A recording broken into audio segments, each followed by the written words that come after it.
विद्यार्थी मित्र, भूमी उपयोजन आणि वस्ती या प्रकरण 3 मध्ये आपण वस्त्यांचे मानवी वस्ती आणि भूमी उपयोजन या प्रकरण 3 मध्ये आपण वस्त्यांचे प्रकार बघितले.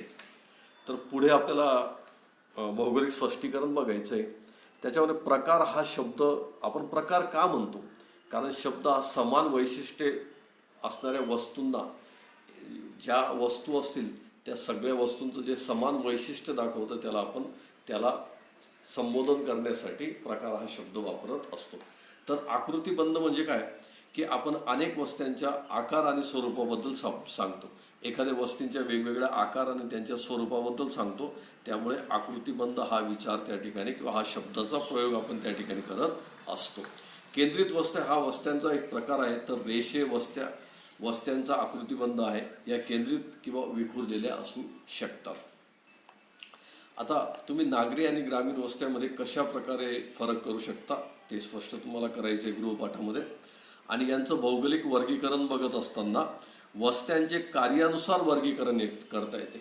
त्या ग्रामीण आणि शहरी ज्या वस्त्या असतात तर त्या ग्रामीण शहरी वस्त्यांचं जर आपल्याला कशाच्या आधारे नेमकं त्यांचं वर्गीकरण करायचं असेल तर ते कार्यानुसार आपण त्यांचं वर्गीकरण करत असतो. ग्रामीण वस्त्यांमध्ये नागरी वस्त्या या सामान्यतः केंद्रित आणि विस्ताराने मोठ्या असतात, ज्यांच्या कार्य आणि प्रकारांच्या आधारे नगरांचे वर्गीकरण केले जाऊ शकतं. कार्य काय आहे आणि प्रकार काय आहे यांच्याद्वारे आपण नगरांचे वर्गीकरण करत असतो. आता नागरी वस्त्यांचे प्रकार जर आपण बघितले किंवा शहरी वस्त्यांचे प्रकार आपण बघितले तर त्याच्यामध्ये लोकसंख्येच्या आधारावर वेगवेगळ्या प्रकारात शहरांचे वर्गीकरण केले जाते. हे समजून घेण्यासाठी आपण खाली दिलेले एक संकेतस्थळ आहे. त्या संकेतस्थळाला जर तुम्ही भेट दिली तर लोकसंख्येच्या आधारावर भारतातील वस्त्यांचे वर्गीकरण तुम्हाला कसे आहे ते पाहता येईल. महाराष्ट्रातील उदाहरण देखील तुम्हाला अभ्यासता येतील. हे गृहपाठासाठी तुम्हाला अतिशय उत्कृष्ट उदाहरण आहे. संकेतस्थळावर जाऊन त्या संकेतस्थळाला भेट द्या आणि तक्ता 3.1 हा पूर्ण करायचा आहे आपल्याला. तर त्या ठिकाणी नगरांचे विविध कार्यांच्या आधारावर वर्गीकरण केले जाऊ शकते. त्या नगरांचं काय काय कार्य आहे त्याच्यावर आपल्याला वर्गीकरण करता येते. काही शहरे आणि नगरे काही विशिष्ट कार्यासाठी, विशिष्ट क्रियांसाठी आणि उत्पादनासाठी आणि सेवेसाठी ओळखली जातात.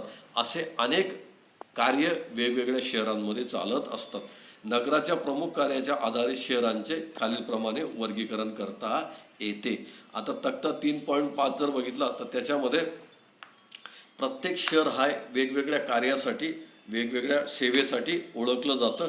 त्याच्यामध्ये प्रशासकीय, औद्योगिक, वाहतूक, व्यावसायिक, खाणकाम, छावणी, शैक्षणिक, धार्मिक, पर्यटन. आता पुणे म्हटलं तर शैक्षणिक कामासाठी ओळखलं जातं.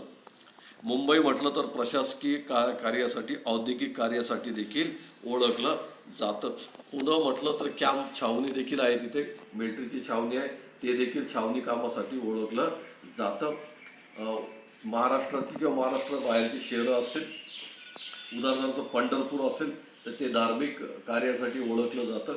रत्नागिरी, रायगड असेल तर त्या ठिकाणी पर्यटनासाठी ती शहरं ओळखली जातात. असा तक्ता 3.2 देखील तुम्हाला गृहपाठासाठी पूर्ण करायचा आहे. आता त्याच्यामध्ये जर आपण भौगोलिक स्पष्टीकरण जर बघितलं तर नगरामध्ये एकच कार्य चालत असते असं नाही. एक नगर, मुंबईचा, पुण्याचा, पुणे फक्त शैक्षणिकदृष्ट्याच प्रसिद्ध आहे असं नाही, मुंबई हे प्रशासकीय दृष्ट्याच प्रसिद्ध आहे असं नाही, तर त्या ठिकाणी अनेक विविध प्रकारचे कार्य हे सातत्याने चालू असतात. मग त्यातील एखादे कार्य प्रमुख असू शकतं, एखाद्या कार्याने ते शहर ओळखलं जाऊ शकतं, ते कार्य प्रमुख असू शकतं, पण तेवढं एकमेवच कार्य आपल्याला त्या शहरामध्ये पाहायला मिळत नाही. तर मोठ्या नगरांचे महानगरात रूपांतर होत असते. कालानुसार होणाऱ्या या रूपांतरास नगरातील कार्यावरील गुंतागुंत वाढते. नगर आणि महानगर जसजशी लोकसंख्या वाढत जात असते तसतसं नगरामधून महानगरामध्ये त्या शहराचं रूपांतर होत असतं आणि या बदलामुळे त्याच्या कार्यामधील गुंतागुंत देखील आपल्याला वाढताना दिसून येत असते.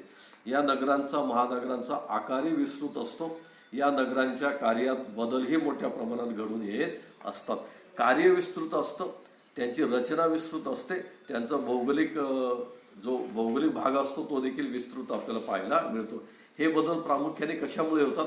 भूमीचा उपयोजन केला जातो, रचनात बदल या ठिकाणी पाहायला मिळतात. आता पुढचा मुद्दा जर आपण बघितला भूमी उपयोजनाचा, तर त्याच्यामध्ये आपल्याला शिक्षकांसह कृती करायला लावली. ती कृती आपण त्या ठिकाणी करायची.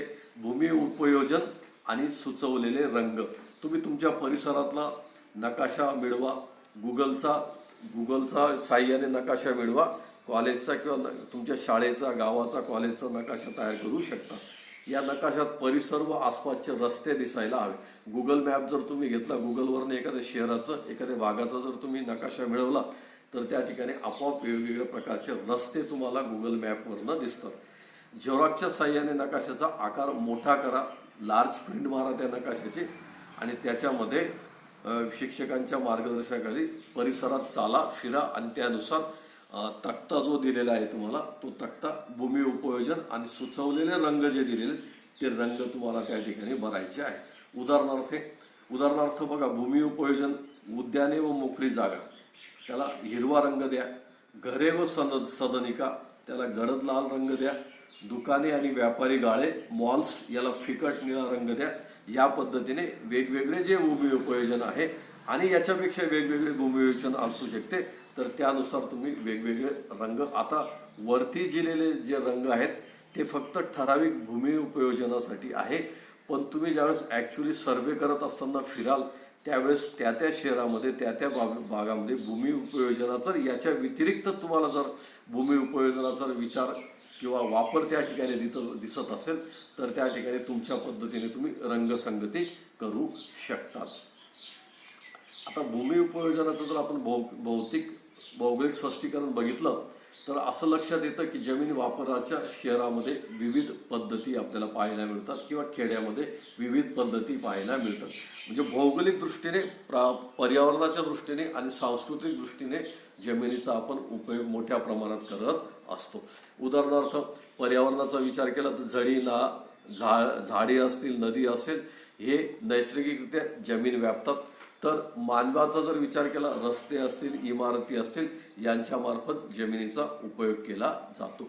आवश्यकतेप्रमाणे वेगवेगळ्या कामासाठी जमीन वापरली जाते. मानव भूमीचा वापर प्रामुख्याने निवासासाठी, व्यवसायासाठी, उत्पादनासाठी आणि मनोरंजनासाठी करताना आपल्याला दिसून येत असतो. या पद्धतीचं भूमीचं आपल्याला वर्गीकरण पर्यावरणीयदृष्ट्या आणि सांस्कृतिकदृष्ट्या पाहायला मिळतं.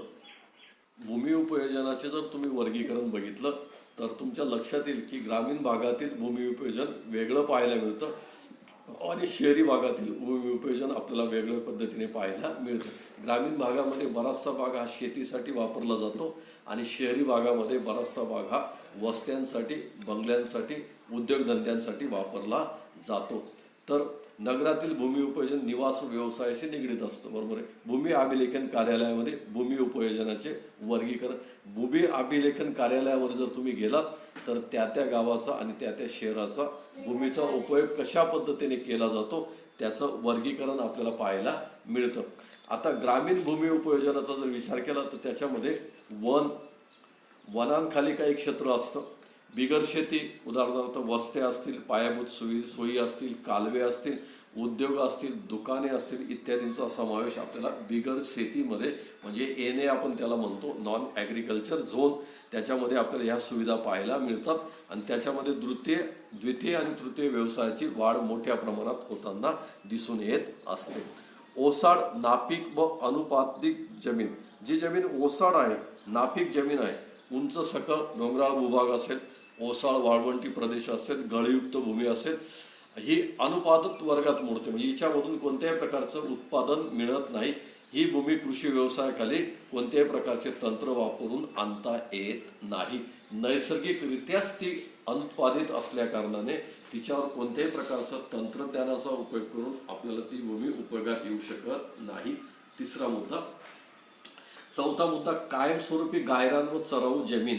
गायरान किंवा चराऊ जमीन ही ग्रामपंचायत आणि शासनाच्या मालकीची असते. ही जमीन फारच थोड्या प्रमाणात खाजगी मालकीची असू शकते. शक्यतो गायरान जमीन ही खाजगी मालकीची असूच शकत नाही. ती ग्रामपंचायतीच्या ताब्यात असते किंवा सरकारच्या ताब्यात असते. जसं आपलं दाभाडी कारखाना जर बघितला, तर त्या कारखान्याच्या आजूबाजूला जर जे क्षेत्र आपण बघितलं, तर ते क्षेत्र गायरान क्षेत्र म्हणून त्या ठिकाणी प्रसिद्ध आहे. आणि ही जमीन ग्रामपंचायतीची मालकीची असते, त्यामुळे सार्वजनिक ग्रामपंचायतीला या जमिनीमार्फत सार्वजनिक मिळकतीचे साधन मिळत असते किंवा साधन त्या ठिकाणी असते. किरकोळ वृक्ष, पिके व वनराई याखाली असलेली जमीन, यात निव्वळ लागवडीखालील क्षेत्राचा समावेश नसतो. फळबागा व फळ झाडांखालील क्षेत्राचा यात समावेश होताना दिसून येत असतो. पिकाऊ उत्पादन जमीन, पुढचा 6वा मुद्दा. 5 वर्षापेक्षा अधिक काळ पडीक असलेली जमीन कोणत्याही जमीन लागवडीखाली न आणलेली या प्रकारात ओढते. अनुत्पादक जमीन म्हणजे त्याला आपण एखादी जमीन 5 वर्षापर्यंत ती जर पडीक असेल, तिच्यावर कुठल्याही प्रकारचं उत्पादन घेतलं जात नसेल, तर ती आपण पिकाऊ अनुत्पादक जमीन म्हणून त्या ठिकाणी शासन डिक्लेअर करत असतो आणि त्याचा एन.ए. करून ती जमीन वेगवेगळ्या व्यवसायांसाठी किंवा घरकुलांसाठी तिचा वापर होऊ शकतो. चालू पड जमीन, आता 1 वर्ष किंवा त्यापेक्षा कमी काळ लागवडीखाली नसलेली जमीन या क्षेत्रात येते. किमान 1 वर्ष किंवा त्यापेक्षा कमी काळ लागवडीखाली जर नसली तर तिला चालू पड जमीन असं आपण म्हणतो. जमिनीला जाणीवपूर्वक पड ठेवण्याच्या शेती पद्धतीमुळे या क्षेत्राची निर्मिती होते. कधी कधी शेतकरी त्या जमिनीला जाणीवपूर्वक त्या ठिकाणी पडीक ठेवतो, त्यामध्ये ही चालू पड जमीन आपल्याला पाहायला मिळते. पड ठेवलेल्या काळात जमीन नैसर्गिकरित्या पुन्हा कसदार बनते किंवा तिला सुपीकता येते. म्हणजे जमिनीला आपण असं म्हणूया आपल्या भाषेमध्ये की जमिनीला विश्रांती दिली जाते. सातत्याने एखाद्या जमिनीवर ज्यावेळेस पीक घेतलं जातं तर तिची उत्पादकता कमी कमी होते, ती नापीक होत जाते आणि ती जर आपल्याला सुपीक करायची असेल तर तिला काही काळासाठी आपल्याला तिला पडीक ठेवावं लागतं, जेणेकरून ती पुन्हा कसदार बनते आणि तिची सुपीकता वाढत असते. चालू पड शिवायची पड जमीन, आता ही सुद्धा लागवडी योग्य जमीन असते. ही जमीन 1 वर्षापेक्षा जास्त परंतु 5 वर्षापेक्षा कमी कालावधीसाठी पडीक राहते. तथापि कोणत्याही लागवडी योग्य जमीन 5 वर्षापेक्षा जास्त पडीक राहिल्यास ती लागवडी योग्य अनुत्पादक जमीन या प्रकारात मोडत असते. 5 वर्षाच्या आत जर ती पडलेली असेल तर ती उत्पादक धरली जाते आणि 5 वर्षाच्या पुढचा जर कालावधी गेला तर तो कालावधी जमीन अनुत्पादक ठरली जाते, म्हणजे तिचं एन.ए. केला जातो, नॉन ॲग्रिकल्चर म्हणून ती डिक्लेअर केली जाते. असं एकंदरीत नागरी वस्तीमध्ये ग्रामीण भूमी उपयोजन आपल्याला त्या ठिकाणी पाहायला मिळतं. नंतर नागरी भूमी उपयोजन आपण बघूया. तर त्या नागरी भूमी उपयोजनामध्ये निवासी क्षेत्र, माणसाने स्वतःच्या निवासासाठी बांधकाम केलेलं क्षेत्र म्हणजे भूमी आच्छादन. किती भूमी त्या ठिकाणी मानवाने आच्छादित केलेली आहे निवासासाठी शहरी भागांमध्ये. औद्योगिक क्षेत्र, निवासानंतर शहरामध्ये एक प्रमुख व्यवसाय आपल्याला पाहायला मिळतो औद्योगिकरण क्षेत्र. याच्यामध्ये कोणकोणत्या वस्तू निर्मितीचे कार्य चालते, जेथे लोक स्वतःच्या उपजीविकेसाठी काम करतात. कोणकोणत्या वस्तू त्या औद्योगिकरणामध्ये निर्माण होतात, त्याला औद्योगिक क्षेत्र असं आपण म्हणतो. संस्थात्मक क्षेत्र, याच्यामध्ये शैक्षणिक संस्था असतील, विद्यापीठे असतील, मुख्य कार्यालय असेल, छावणी असेल, वेगवेगळ्या कार्यालयांनी व्यापलेली जमीन असेल, या जमिनीचा वापर वरील कार्यासाठी केला जातो, त्याला भूमी उपयोजन असं आपण म्हणत असतो. पुढचा 4था मुद्दा, मनोरंजनाखालील क्षेत्र. शहरामध्ये नागरी भागामध्ये जर तुम्ही गेलात तर लोकांना मनोरंजनासाठी गरज असते, त्यामुळे मनोरंजनासाठी देखील किती जमिनीचा उपयोग झालेला आहे, किती भूमी उपयोजन झालेलं आहे. उदाहरणार्थ खेळाचे मैदान असेल, सिनेमागृह असेल आणि नाट्यगृह असेल, हे देखील त्या ठिकाणी मनोरंजनाखाली असलेलं क्षेत्र म्हणून गणलं जातं. नंतर 5वा मुद्दा पुढचा, वाहतूक. या जागेचा एका ठिकाणाहून दुसऱ्या ठिकाणी जाण्यासाठी उपयोग होतो. यामध्ये वाहतुकीमध्ये विमानतळ असेल, रेल्वे स्थानक असतील, रस्ते असतील, नैसर्गिक बंदर असतील, लोहमार्ग असतील इत्यादीचा समावेश होतो. म्हणजे वाहतुकीसाठी देखील जमिनीचा बराचसा भूभाग हा व्यापला जातो. व्यापारिक क्षेत्र असेल, त्याच्यामध्ये नागरिक क्षेत्र, ज्या जमिनीमध्ये पक्क्या मालाची दैनंदिन विक्री केली जाते असं एक क्षेत्र आहे. त्या क्षेत्राने देखील किती जमीन व्यापलेली आहे. काही ठिकाणी मात्र असे क्षेत्र विविध प्रकारचा माल मिळवण्याच्या दृष्टीने एका ठिकाणी केंद्रित झालेले असतात, त्याला केंद्रित व्यापारी क्षेत्र असं म्हणतो. जसं मालेगावचा विचार केला तर मालेगावचा सोयगाव मार्केटचा भाग आहे, तो सोयगाव मार्केटचा भाग आपण केंद्रित व्यापारी क्षेत्र म्हणून त्याला आपण म्हणू शकतो, कारण सगळ्याच प्रकारचे व्यापार हे त्या ठिकाणी आपल्याला पाहायला